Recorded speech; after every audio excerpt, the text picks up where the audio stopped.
Sorry Jody's not here. She has 102-degree fever this morning. Ouchie. So she called me and asked if I could switch her in, and we are.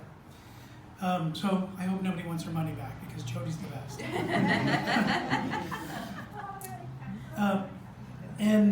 One of America's first quests for freedom, so it's fun to be speaking on this day, was the quest for religious freedom, and here we are.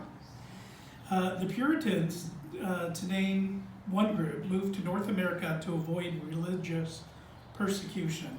They were English and Dutch Protestants.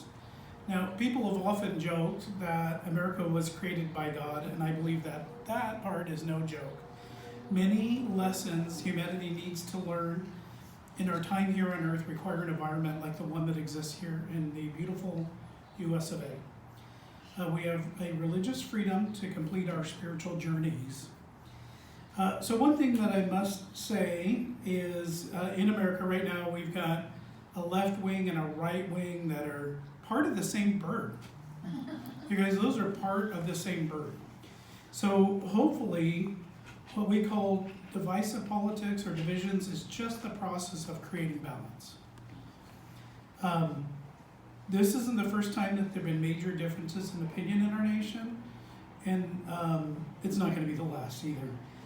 Remember, your role is to pray for the nation, its leaders, and keep in mind that turmoil is often part of our lesson. We learn some of our best lessons through turmoil, and there's that old saying, may you live in interesting times. We do. All of us came down to earth to grow on our paths and our journeys. And many of us are going different directions, even though we're all here to grow. There's lots of different ways to grow. Lessons help us grow closer to the glory of God.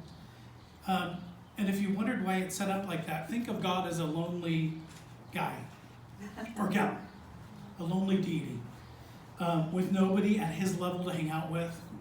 Do you know, like moms, when you watch kids all day long, you want an adult to talk to after a while, right? Or whatever. So maybe the same thing is with God. He's trying to grow us to our levels. So we know all of this stuff before we come to earth, but you know when your mom says, don't touch the burner, you're going to burn yourself. You have to touch the burner and burn yourself to learn. We're touching the burner right now. We're doing that. And so God's trying to bring us closer to his level. So one day when we're done, we'll be closer to his level. We all have the freedom to wait. We don't have to practice our lesson this visit to earth. Even if we choose to delay our growth because we're afraid, we will eventually learn what's meant for us. So it's the same as our nation as it is for us. We're learning as we grow. Now, we're going to put my theory about what we're here to learn to a little test. Can you please get in a comfortable position in your chair, maybe both feet on the ground, sit straight up. Let's take a couple of deep breaths. Let's fill your lungs deeply and hold it for a few minutes, and then slowly exhale. Let's do it again. Fill your lungs deeply, hold it, and then let it go. All right, and if your eyes aren't closed, maybe you want to close your eyes. We're going to practice our religious freedom right here. We're going to do a little exercise. So we're going to go on a quick vision quest journey to see if we can find out what we're working on today, right now. And if you're one of those people saying, I'm stuck and God isn't working with me right now, please let those thoughts go. Be open for Spirit to guide you. So let's get started. So with your eyes closed, let's go on a journey. Let's relax and make sure that our minds are clear. Our journey will start on a day like today, where the sky is blue and you are next to your favorite body of water, whether that's the ocean or a lake. The temperature is not too hot, it's not too cold. It's a spring or fall-like day where there's both warm and cold at the same time. You're open, happy, and excited to see what's next. In front of you, there's a small trail. It's very inviting. There's green grass on both sides of the trail. You begin walking. The trail goes up a small hill, then winds down to a cave. You enter the cave. It's peaceful and beautiful. The cave is alongside the body of the water. It's open on the front, so you can see the water. It also has a skylight. You can look up and see that the sky is very blue. And right ahead of you, there's a marble bench. You decide to walk over and sit down on the bench. The bench is cool and relaxing. Now, as you are comfortably seated, you look over, and your spirit guide animal is calmly walking up to greet you. You're a little surprised about what animal has decided to join you on this journey, but you are safe and the animal's friendly. You look into your spirit animal's eyes for a moment. Now your spirit guide animal wants to lead you on a journey. You feel safe and agree to go. You get up from the bench and begin down the trail. The trail exits in a different way. It exits out the back of the cave. When you come out, the sky seems extra blue and extra beautiful. There are big, beautiful white billowing clouds. You are at peace. Your heart is happy. Your spirit animal is still leading you. The trail leads up a hill and winds around. The trail flattens out. There's a fork in the road. One fork leads up another hill. The other fork leads down.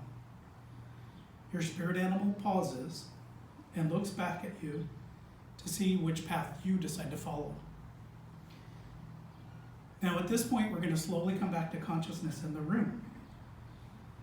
Take a few moments to slowly open your eyes and return to being in the present. Now, what animal came to greet you? Let's look at a couple examples, and then after church, during our potluck, we can look up what animal you got. Did everybody get an animal? Mm-hmm. Oh, good. All right. Was anybody surprised? Yeah, sometimes I had a scorpion come once and a spider, and they mean good things, but they're scary, right? When you're sitting right there and it's looking at you, scorpion's tail's up at you, it's spooky. All right, so we can look at the animals at spiritanimal.info when we're done. When we go into our potluck, we can all talk about our little animals here. Here's common animals that come. One is the deer. And if a deer came, did anybody have a deer come as their spirit guide? Ooh, not today. All right. A deer is highly sensitive. You have a strong intuition. An affinity with this animal is the power to deal with challenges with grace. You master the art of being both determined and gentle in your approach. The deer totem wisdom imparts those with a special connection to this animal to be move quickly, diligent, and trust their instincts. The meanings associated with the deer are gentleness, the ability to move through life with obstacles and grace, being in touch with the inner child, innocence, sensitive and intuitive, ability to change directions quickly, magical ability to regenerate, and touch. Did anybody have a spider? No spiders, okay. And how about a turtle? Did anybody have a turtle? Oh, a turtle, all right, good.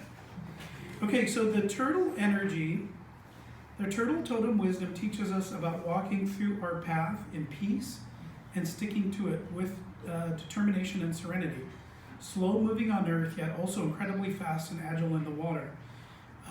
Those who have the turtle as their totem or spirit animal may be encouraged to take a break with their busy lives and look around or within themselves for grounded, long-lasting solutions. Traditionally, the turtle is symbolic of the way of peace, whether it's inviting us to cultivate peace of mind or a peaceful relationship with our environment.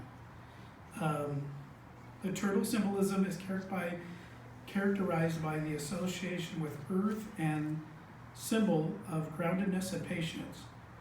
Symbol of the world of earth. I know a lot of creation stories of a lot of native groups all around the world start with a turtle and a guy walking across the galaxy. And so turtle is one of the creators. Ability to stay grounded even in moments of disturbances and chaos, slowing down, pacing yourself, determination, persistence, right? Smile, Terry, smile, yeah. Emotion, strength, and understanding, ancient wisdom. And the turtle is also linked to the spirit of water and fluid of nature and emotions.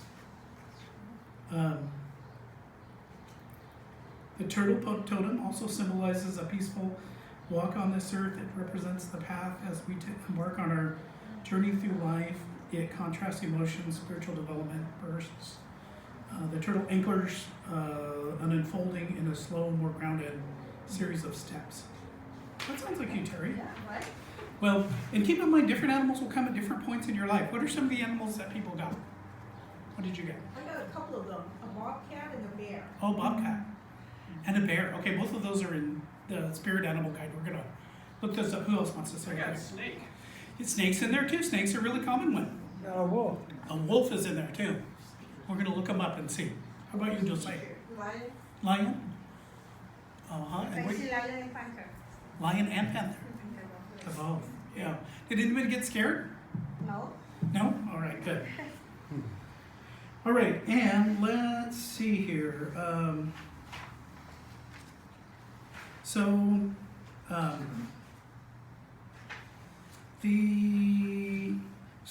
Listen to this for spider, like a scary animal. The spider totem represents patience because it weaves a web to catch its prey and then it hangs out all day long. Receptivity, feminine energy. I wouldn't think that, but yeah. Oh yeah, nest, huh? Yeah. Creativity, weaver of life's fate, shadow self, aspects of dark and the light of your personality. Yeah. Has anybody ever looked into their shadow work? Look like that? She has. Yeah. Oh, you have too. Yeah, yeah. I think that stuff's kind of scary to look at, but it's we all have a shadow and a light side, right? And things like triggers, like when somebody says something and you don't understand why you're mad, or what happens is a trigger, right? That usually comes from your shadow or your dark or something you're trying to heal on. Okay, so let's see. So did anybody think that they were growing and sees that the spirit animal is slowly working with them? Wasn't anybody stuck in that spot that didn't believe there wasn't anything going on? No. Okay, good. All right.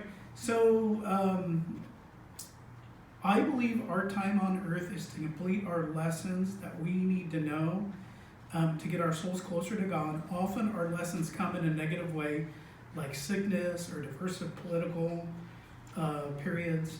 However, tough lessons that we must work our way through are the ones that stick with us, that change us and heal. Sometimes we learn better through negative than positive. I hate to say that. We are the luckiest people on the planet. We're free to experience our growth freely, to take unusual paths, and to get ourselves what we need. We need to be open to growth and healing and be grateful for our freedom in America to even be in a church where we can worship in unique ways. I want to thank you very much for your time, and we're going to have some good food, please. You guys, if you didn't bring something to eat, you can always put $1 in the donation jar. Stay and enjoy, everybody. Have a good time. We're going to have burgers and dogs and some other goodies, and I'm very happy to see you. Thank you for being here.